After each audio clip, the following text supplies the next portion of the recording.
Good evening, everybody, and welcome to the Roanoke Division Town Hall.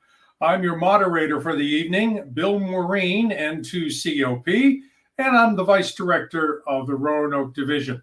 We have quite the star-studded lineup tonight, and it's an opportunity for you, members of ARRL and the amateur radio community in the 4 states that make up the Roanoke Division, to find out a little bit more about who are your elected officials and what's going on in amateur radio in our region. We've got about the next 57 minutes, lots of opportunity, and we will be taking your questions and answering some things of concern to you too.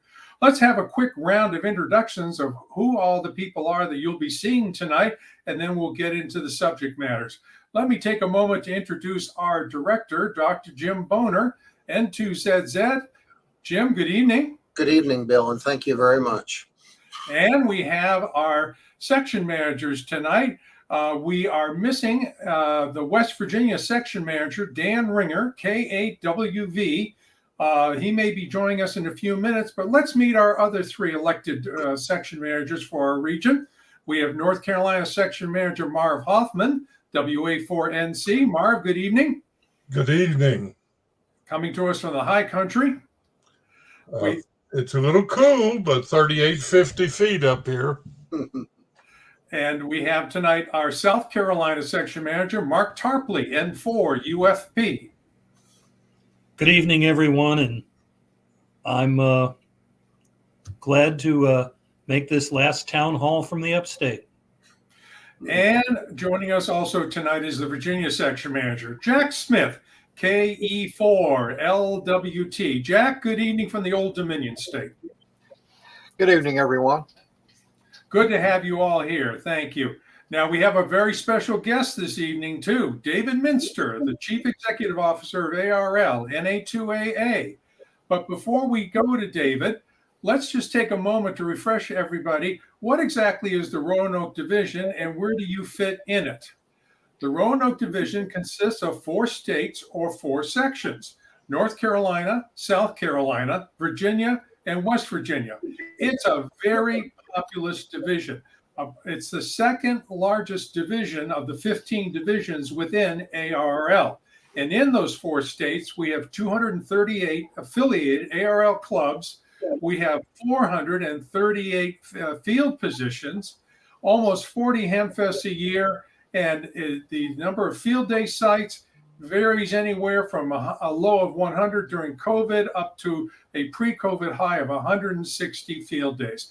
We are a very active division. And one of the reasons that all 4 sections or states are getting together tonight is that while we may have differences and unique things in our sections, we share more in common than what divides us. So it's a great opportunity to meet everyone and discuss things that will all affect us in common as amateur radio operators.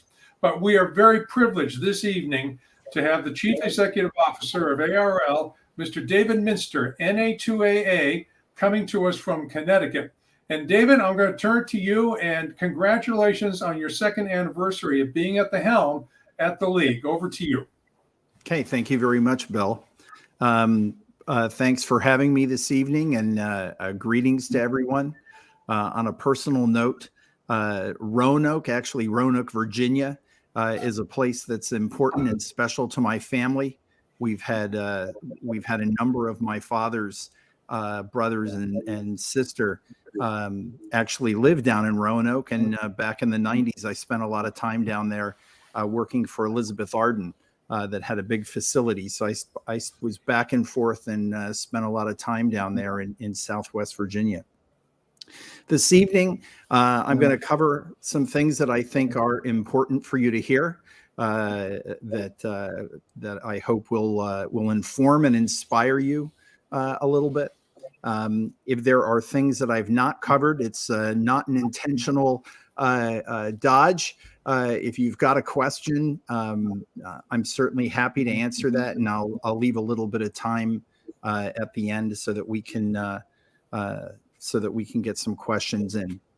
The first thing, and frankly, the thing that I've been getting the most mail on over the past month or so, was the column that I wrote about the the dues and the issue of whether or not we needed to raise dues, how we needed to take a look at the different categories of membership, and some of the other things that we're pondering as we try to decide how to deal with what has sort of plagued ARRL for a number of years, and we've taken some steps to avoid it. But with inflation being where it is, and some of the issues that we had last year in our cost structure, ARRL operates today in a deficit. One of the interesting things that I learned going through and sort of researching the finances of ARRL from the past is that in 1967, ARRL took a look at running a deficit, and it didn't have investments. It didn't have anything. You know, it was basically staring down a problem that Maxim had in the very, very early days of ARRL. Now, he issued bonds. And I think that was at a time where issuing bonds was relatively simple. Today, it's a little more regulated. But in any event, back in the 60s, what ARRL decided to do was they created this new product called Life Membership. And essentially what they needed to do is to sell a couple hundred life members on paying for 20 years of membership up front. And they were successful in doing that. The life membership program continued, even though at that time the league didn't need the additional revenue coming in from life membership. And unfortunately, since 1975, the monies that have been in the life member fund to fund those memberships has never been able to be drawn at the current dues rate. You can imagine today current dues are $49. Last year, I believe we were drawing $26 per life member. So that's dramatically lower than what the league needs to operate on.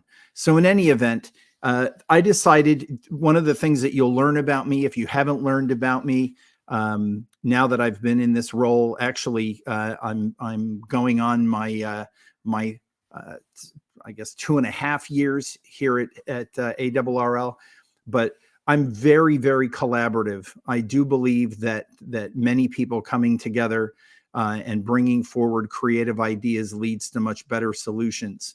So what I did was, and again, looking back in time, I can't see any other time ARRL's ever done this. I'm giving the entire membership the opportunity to speak up. And so for the entire month of May, there will be a survey that is accessible through our website. And I would encourage you to go and take a look. It's not a lot of questions, but I really need your guidance. I really need your thoughts on sort of where to go with dues. I will tell you, my intention was if I launched it in May, it would give some members the opportunity to email me during April. And I thought I'd be pretty happy. I usually get, if there are things that drive members crazy, either because we did something wrong or we did something really right, I'll hear maybe 10 to 20 emails. I have gotten over 200 emails on this. So I know that there are very strong feelings. And for the most part, the messages have been incredibly supportive. And in fact, two new ideas came directly from members on ways that we could take a look at our dues structures that just hadn't occurred to me anyway. So we'll be taking a look at those ideas and some of the other ones, but it's very important that you participate in the May survey.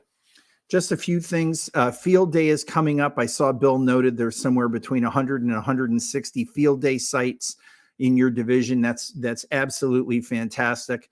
I would encourage you to show up and participate.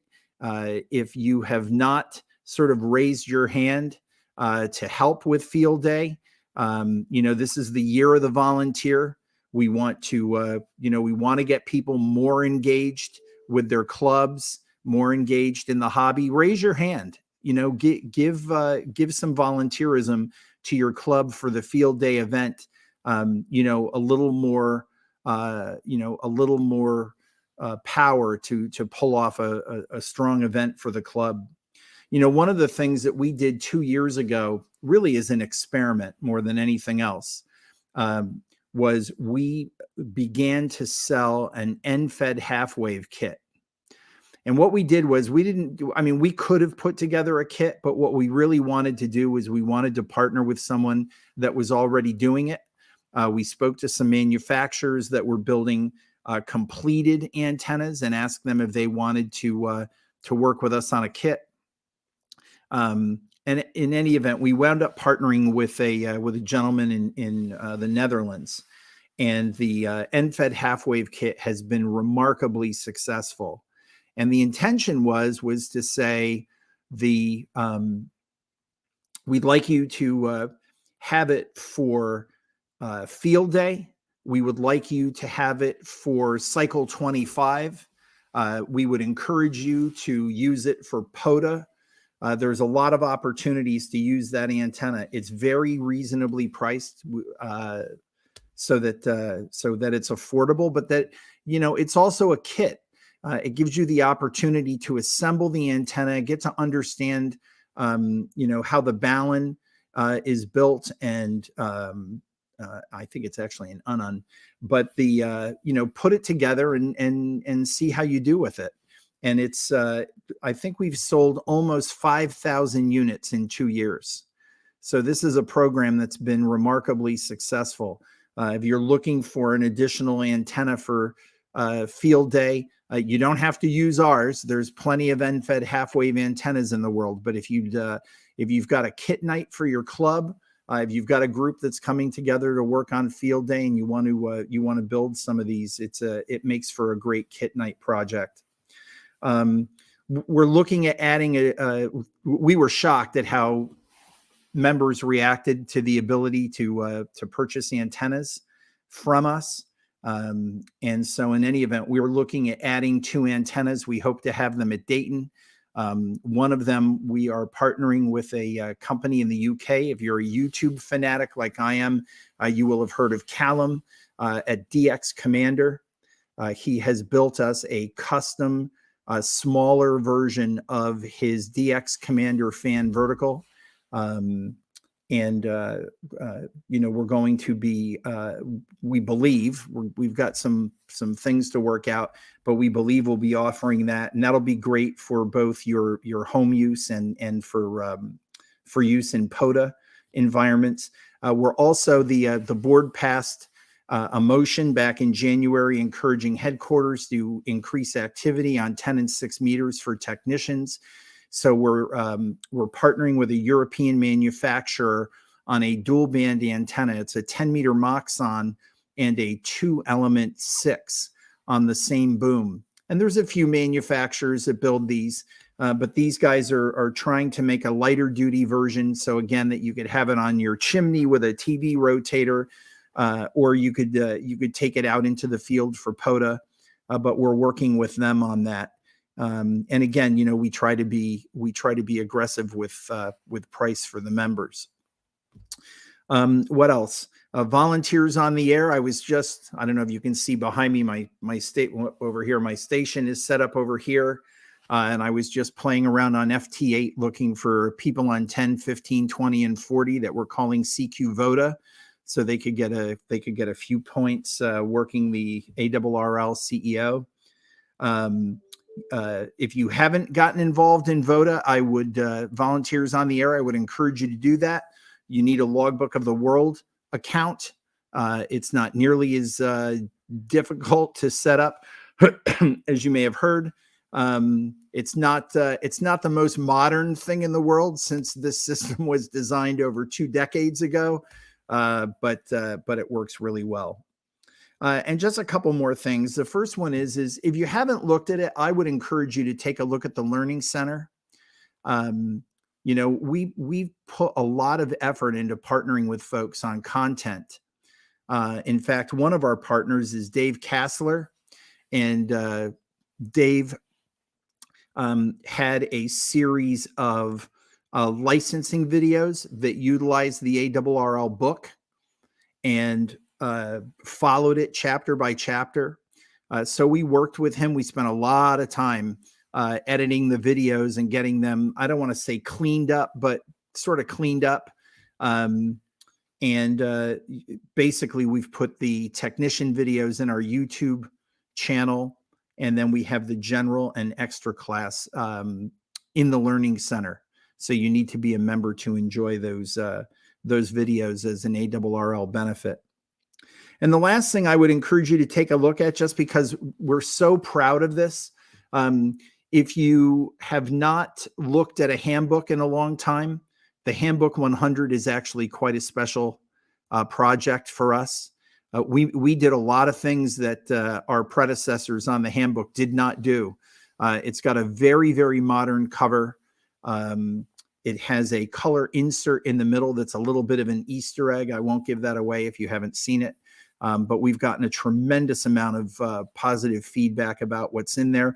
Of course, there's a lot of refresh content in there, and the response for Handbook 100 has been absolutely fantastic. So in any event, that's what I have for you. I've left a few minutes here for some questions. So I don't know if, Bill, you're going to moderate and sort of pull forward some questions, or if you guys have questions on your own there in the grand poobah screens, just fire away. Well, you've been very gracious with your time, David. And by the way, for those just joining us, this is David Minster, NA2AA, the Chief Executive Officer of ARRL at League Headquarters in Connecticut.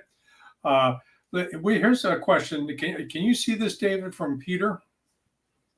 The one regarding financials? Yes. Yeah, so that's a great question. I'll try to give you the long answer short. Basically, ARRL went through two growing spurts, the 1950s and the 1970s. The people that came into ARRL during that spurt in the 1950s, frankly, are all reaching silent key status. They've begun to reach that. The next big bubble is the bubble that sort of I'm in the middle of. I came into the hobby in the 1970s. Despite all sort of looking around and seeing gray hair at events, since I've been in the hobby since the mid-1970s, my club meetings have pretty much been the same, with a bunch of guys with gray hair and some younger guys as well. ARRL membership has basically been stagnant since 1980.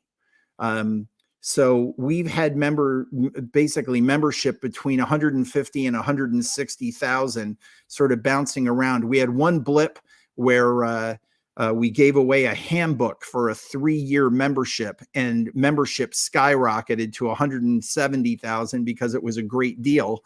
And then membership after that 3-year period sort of fell off. But do we believe that ARRL is going to continue under the risk of the hobby graying out? And the answer to that is absolutely yes. One of the areas that ARRL has been active and then inactive in over the years has been reaching out to young people. When I came into the hobby, the book that was directed at younger folks was called Tune in the World with Ham Radio. In fact, if you look at our field day shirt this year, it was inspired by our marketing director looking at the cover of that book on my bookshelf at headquarters. And this year's field day logo is inspired by Tune in the World. But we've hired a fantastic guy, Steve Goodgame, K5ATA. He's a teacher from Mississippi. He introduced amateur radio into his curriculum in the classroom. He licensed over 70 students. Every student who was licensed wound up getting a radio. And I asked Steve, can you take that and go nationwide with it? And he said yes. And so since he's been at headquarters, he's now attended, I believe, 4 national teachers conventions. We're working with funding on expanding the Teachers Institute. to get more teachers licensed and engaged. Steve is now the IARU Region 2 youth coordinator. So we're working internationally within Region 2 on bringing young people into the hobby. So I have a very positive outlook for amateur radio for the future. But I will tell you, it's not something that you pivot on overnight. It's going to be something that happens in the fullness of time, as it always has. All right, David, thank you so much for those comments.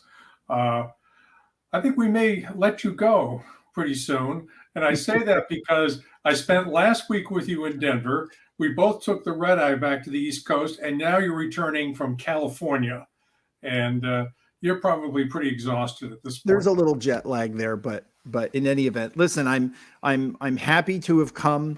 I'm happy to answer your questions. I would encourage everyone to continue to do their outreach to your director and vice director, which is the appropriate way to do it. You've got two, you've got a really powerful combination in the two of them. They're two very different people. They're two very talented people.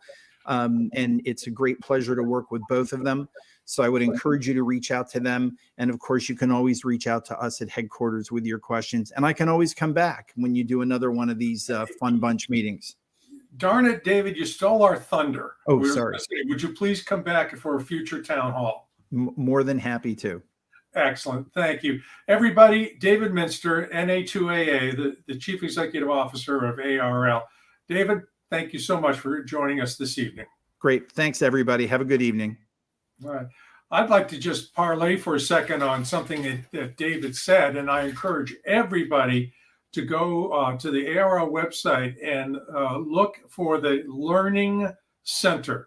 That has really become enhanced, and there's so much there. One of the things very obviously is for those clubs that have the program director who's always looking for material to present at club meetings, that there's a whole module in there of presentations that on even a short notice, if you had a guest speaker cancel on you, that you can plug in and learn a lot. And that's growing. It's growing exponentially.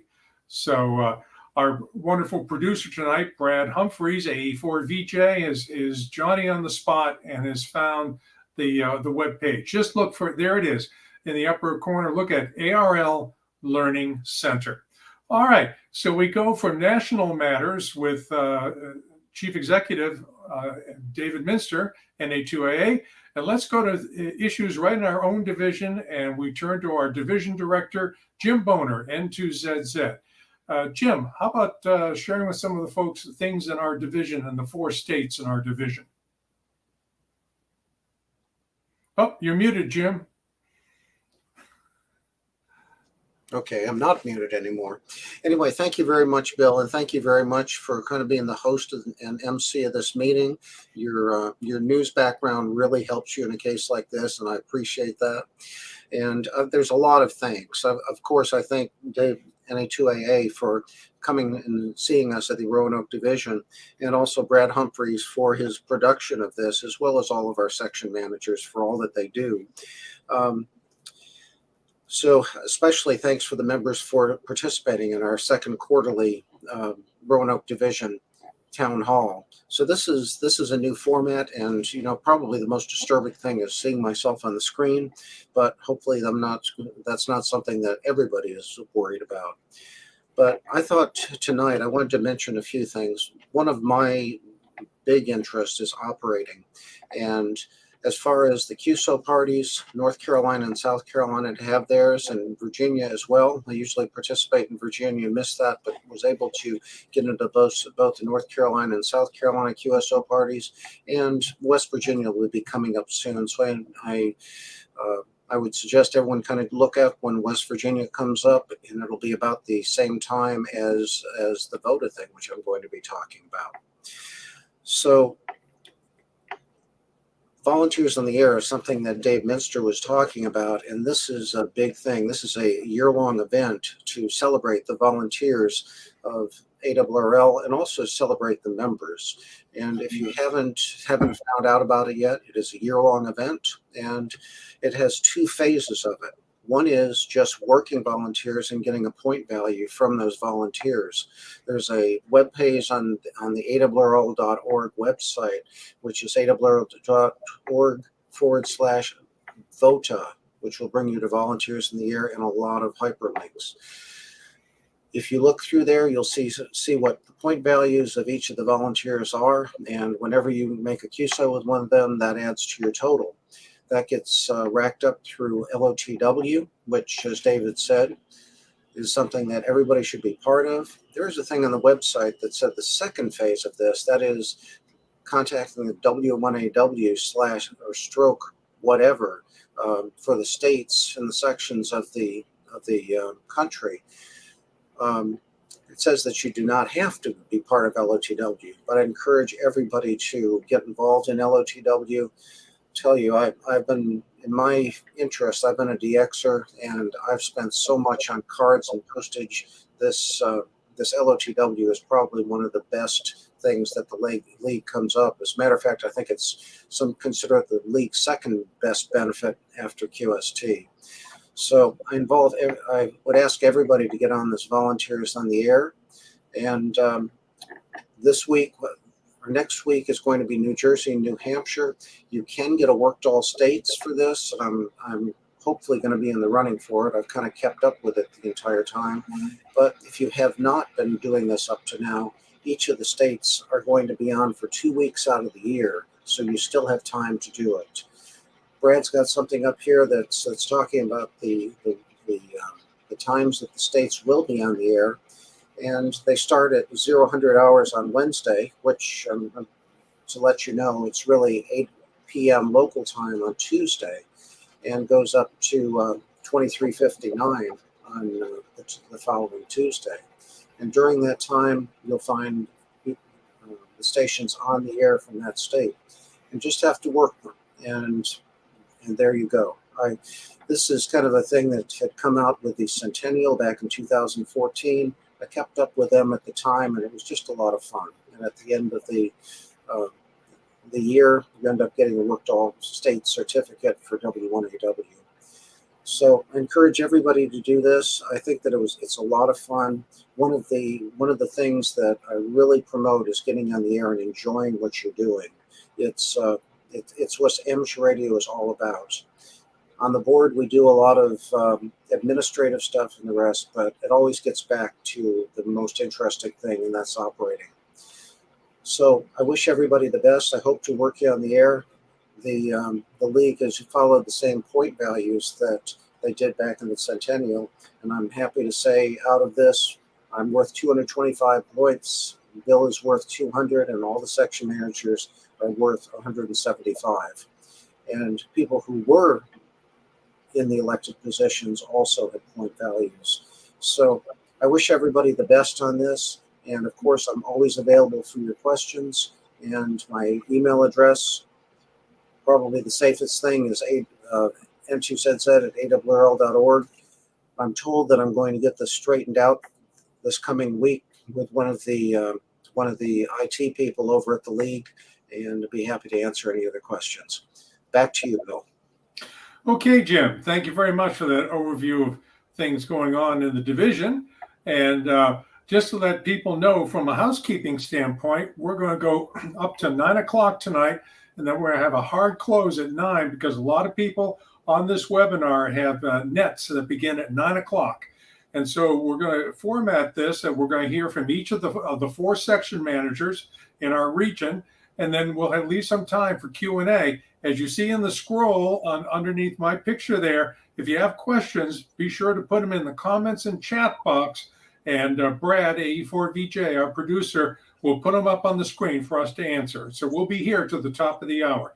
Let's get a round robin now from each of the section managers in the 4 states. And a reminder, even if you don't live in a certain state where a section manager is, there are events that are going on in your adjacent territories or states that could impact you and amateur radio. And each section manager brings a unique perspective of what's going on.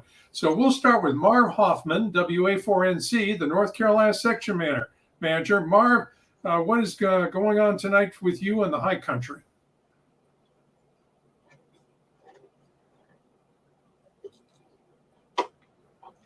I'm hoping I can unmute here. I'm hitting the button. Yep, we got you. You're on. I'm muted. Okay. Oh, Got my audio. Well, I'll tell you what, Marv. Let's come back to you in a second if we can, and we'll try and iron that out. Let's go to the Palmetto State. Mark Tarpley, N4 UFP, and Mark, tell us what's going on in your beautiful state. Good evening, Bill, and hopefully I am unmuted. We're going to be busy this summer. For those of you who've been paying attention to VOTA, we will be on again, and I hope I'm not making an error here, the week of July 19th. Folks will be operating as W1AW/4, South Carolina. I helped with the February activation of South Carolina. Unfortunately, I probably will not be able to help out in July because I think I'll be in the process of moving. I probably should tell you all about this.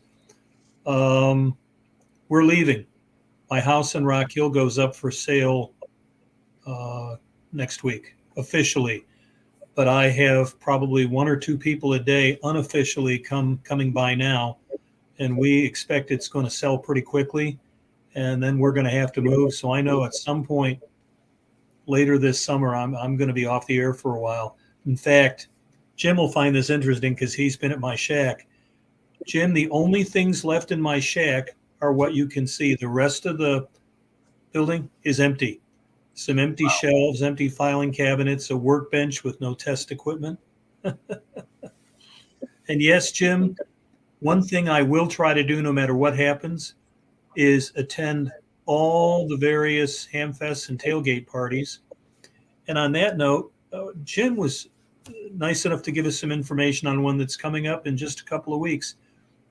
Columbia Amateur Radio Club will have its Spring Swap Fest at the South Carolina Military Museum, and he's got the address and all the details. All that will be showing up in my next section report as well, and I hope everyone can attend. Jim, I'm going to try to make it. My schedule is not my own anymore, but I hope to make it, and that's just one of a number of hamfests, and I want to talk a minute about hamfests. South Carolina is a small state, and currently there are roughly 2,000 league members and another 7,500, 8,000 hams who are not members.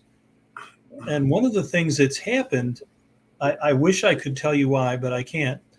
We've had a big increase in hamfest participation.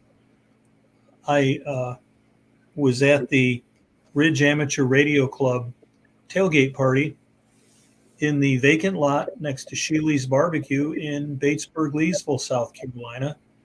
And some of you may have been fortunate enough to attend in the past. And typically there were about 8 or 10 cars there, maybe 20 people. And it was nice. It was intimate. Folks got to chat. I was there recently, just a couple weeks ago, and I was shocked. There were probably 30 plus vehicles parked in the actual vacant lot next to Sheely's, and folks like me who didn't get there till 9 o'clock had to park behind the barbecue restaurant in their parking lot. I said Jim was there. I saw him, and there was a lot of stuff in the boneyard. Of course, that's all there really is. That was a good sign. One of the things we've had to deal with during the lockdown is how does ham radio continue to exist in an environment where you don't have ham fests and maybe you don't have as many club activities. Well, we seem to be doing a much better job with ham fests. I'll be looking forward to Columbia's on May 13th.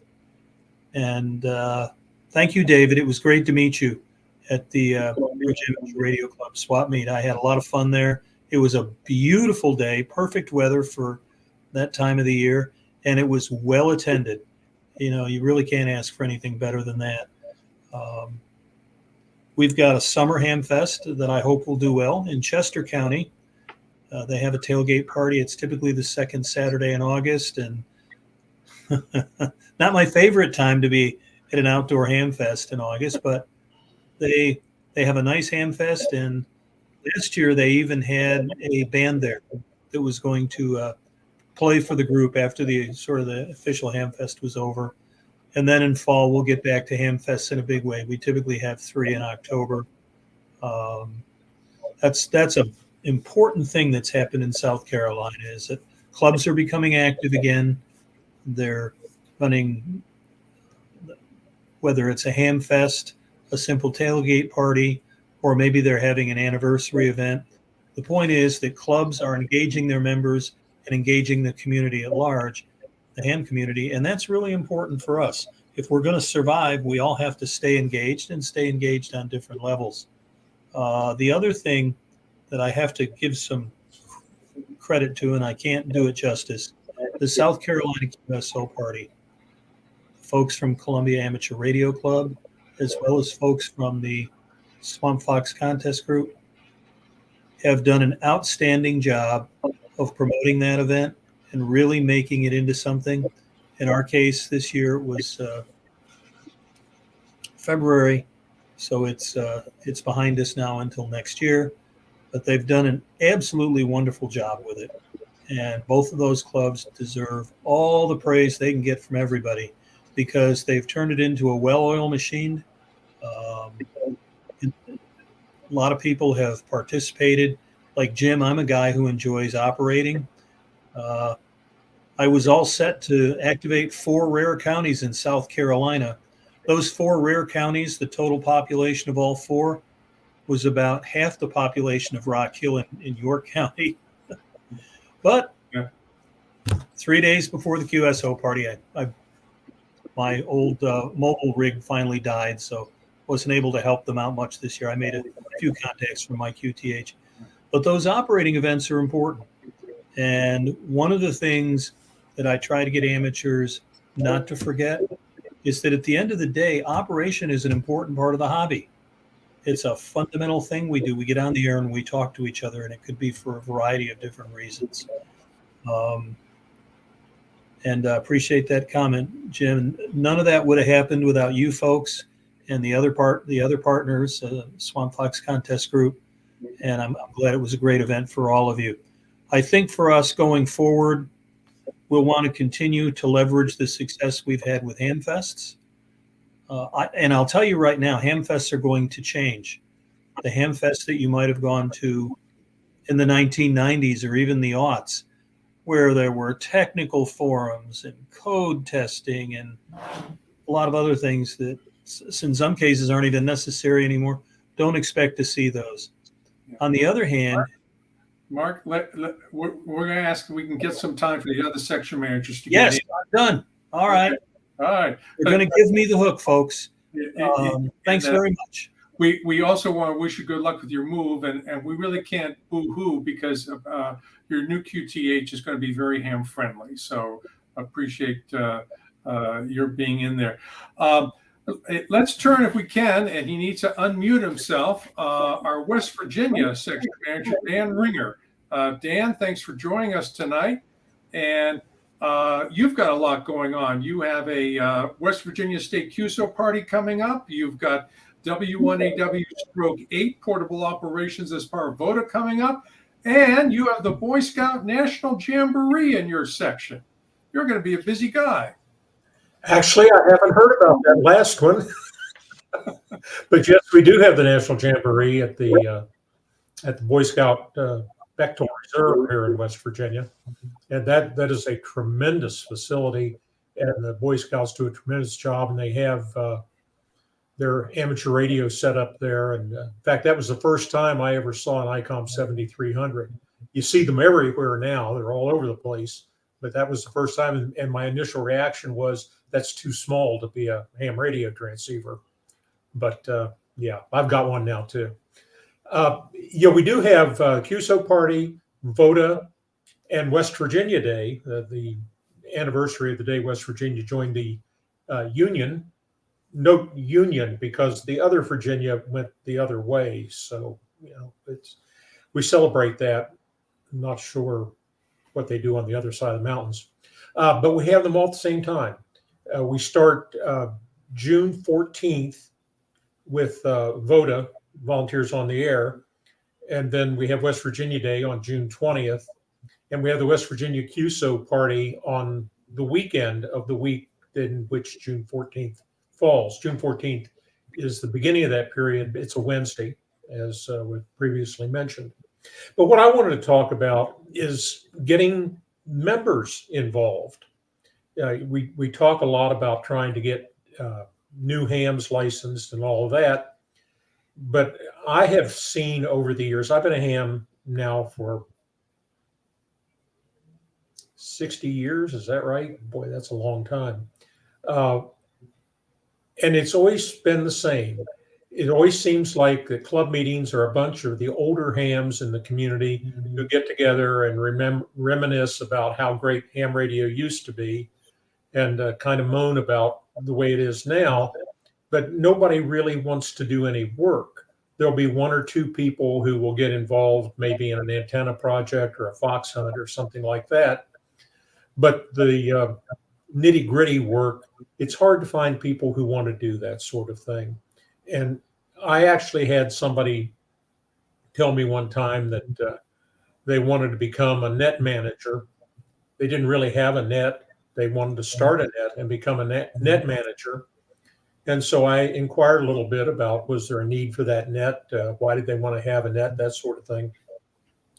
And one of that person's friends said, well, he wants to become a net manager because he wants to get a real name tag. And by that, I assumed that he meant an ARRL colored name tag.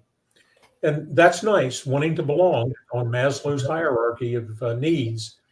Becoming a member of something, being accepted in the community is a very important thing.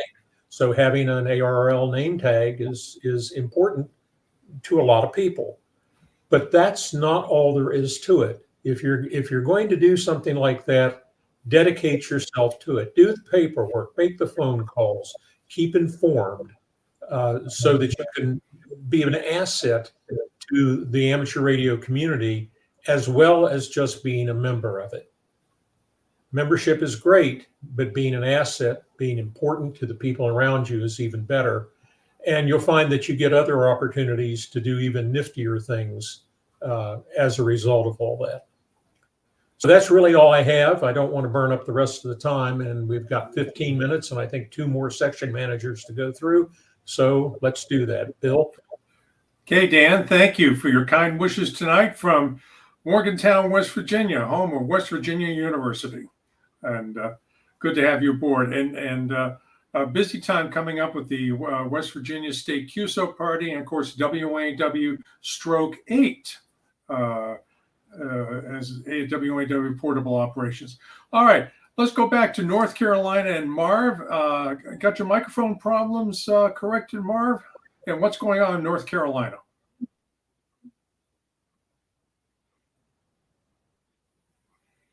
Oh.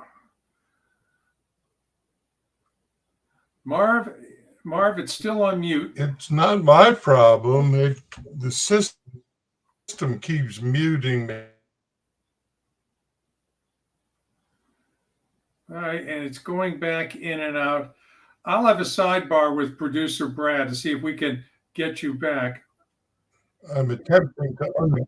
Okay, can you hear me now? Yes. Okay.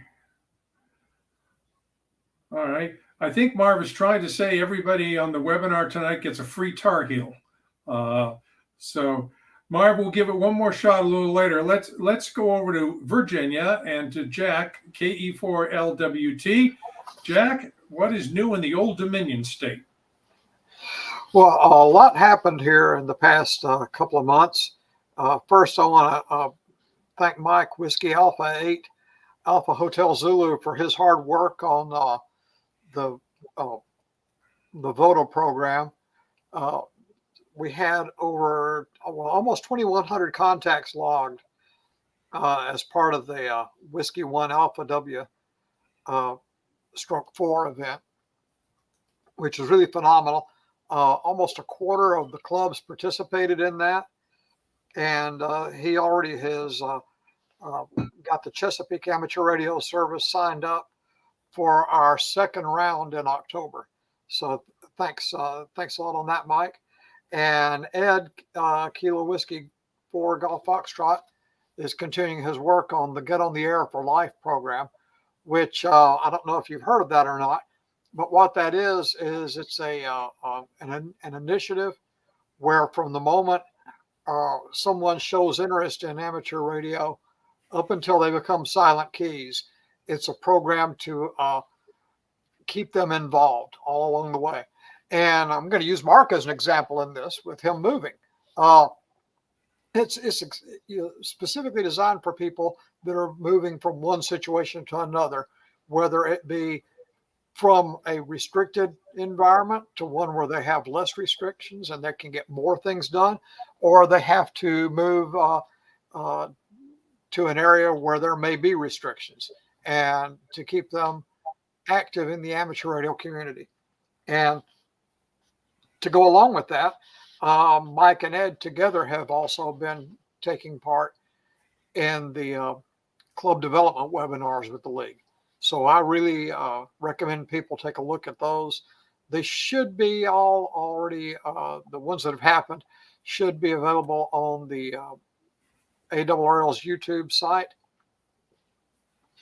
Then also as Mark was talking about, the clubs have really been, the clubs and the Hamfest have been getting a lot more active.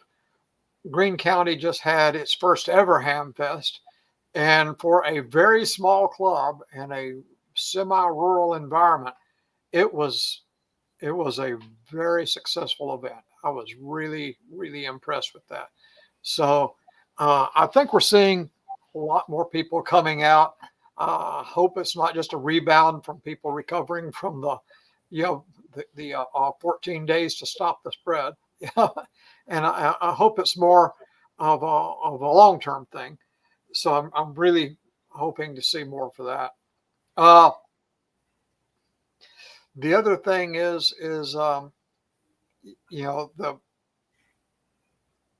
just the general involvement of the clubs with each other and with their communities has really been taking off here. So I'm really glad to see that, and look forward to seeing what's going on out in the future for us.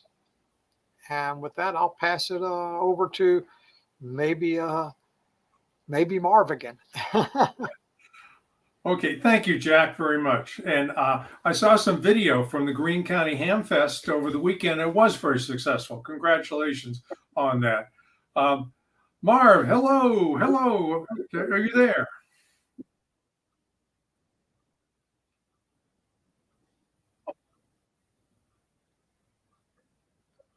Oh, I don't know why I'm being muted, but it mutes here on this end. Okay, can you hear me? Yes. Hello.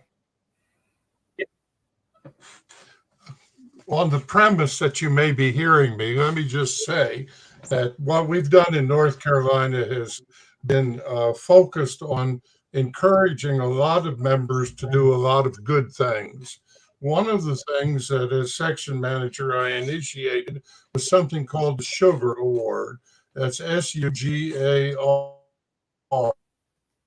and it stands for recognizing groups and individuals that support, upgrade, grow amateur radio. And we've recognized groups 6 times now with the Sugar Award. The first one was a 4th and 5th grade class at the Beam Elementary School in Cherryville near Gastonia, North Carolina. And the teacher there got a community grant and was able to purchase an HF station and has gotten 30 students involved with amateur radio. We also recognized another school in Spruce Pine, North Carolina, that was involved with the ARRS program. And we also recognized the school, I believe it was the Brentwood Engineering Elementary School or something like that, which was also a ARRS recognized group with contacting the astronauts up on the space station. We've also recognized the Franklin County, or not Franklin County, but the Franklin Amateur Radio Club in the far southwestern corner of North Carolina on their 50th anniversary.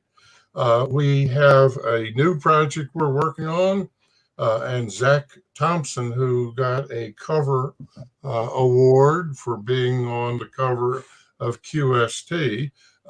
He is organizing a special program that will involve 104 state parks on the air on September 9th and 10th. And we're hoping that each state park will be activated as a POTA type operation. Just recently, in the last 24 hours, we were working with RARS, Raleigh Amateur Radio Society, on having amateur radio there at the North Carolina State Fair for each day for all the time that the state fair is operating. I believe that's 10 days. And there will be amateur radio operators. We'll be getting them literature to hand out to interested people, but there will be a station on the air continuously during the entire duration of the North Carolina State Fair. So that's what North Carolina is doing. Very good. Thank you, Marvin. You came in great that time. Hey, we got a few minutes left. Before we do, Brad, can we get that other slide up, the one with all the pretty pictures of the coins on it? Because David Minster mentioned that we're going to have to do something to close the gap financially with ARRL. And I just want to remind everybody that what's the cost of ARRL at the current time? And the answer is it's 13 cents a day. And if you buy or you forego a cup of coffee at a fast food restaurant or convenience store once a week, you have paid for your membership to ARRL. And if I want to really emphasize too, as David did, the entire month of May will be put aside for you, the members, not us who are on the elected officials or leadership, but you, the members, to decide what are the best ways and palatable ways for you to help close this financial gap that ARRL is currently experiencing. ARRL is now almost 110 years old. As somebody pointed out, it has survived 2 world wars, a depression, and now 2 worldwide pandemics, the Spanish flu in 1918 and COVID. It's had longevity, and it's the one advocate out there that keeps access to airwaves on our behalf there. So think hard and please support the league. A couple of other things. We're going to look at having another town hall like this just before field day with field day tips. And last but not least, if we have some time for a couple of questions, I want to remind everybody, if you like what you've seen tonight here, or if you have comments about tonight's format, please drop us a line. All of our respective contact information, including our email addresses, are listed in QST, and we're available there. So, Brad, do we have any things? We're going to shut this down precisely at the top of the hour, so many of our members can make their 9 o'clock nets. Do we have any questions in the queue tonight? I'm asking Brad Humphreys, AE4VJ, our stellar producer. It's on the screen. All right. Can we get more detail on the radio frequency exposure rules to become effective? And I'm blocked out there. I've got a little another screen in the place. May 3rd. Jim, do you have anything on that? Oh, you're muted, Jim. As a matter of fact, I just brought up on the website the RF calculator, and I don't know if I can do a share screen. Can I do that, Brad?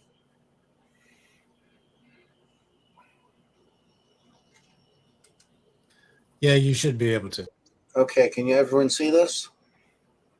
Not yet. Uh-oh. Well, the thing to do, just if you go onto the ARRL website, go to the website search and have RF exposure calculator. This will actually generate the information that you need. And this is something that we all need to do, and I need to do it as well. But they've made it very simple here by using the exposure calculator. And just the bands that you use, just go ahead and put those in, the power you're going to use. And basically, I would make a notebook of all this as far as your bands, so that if anyone comes and challenges you, that you will have this ready for them. Excellent. Thank you, Jim. Brad, do we have an outro tonight that we have to be for a dead roll? We have to be accommodate?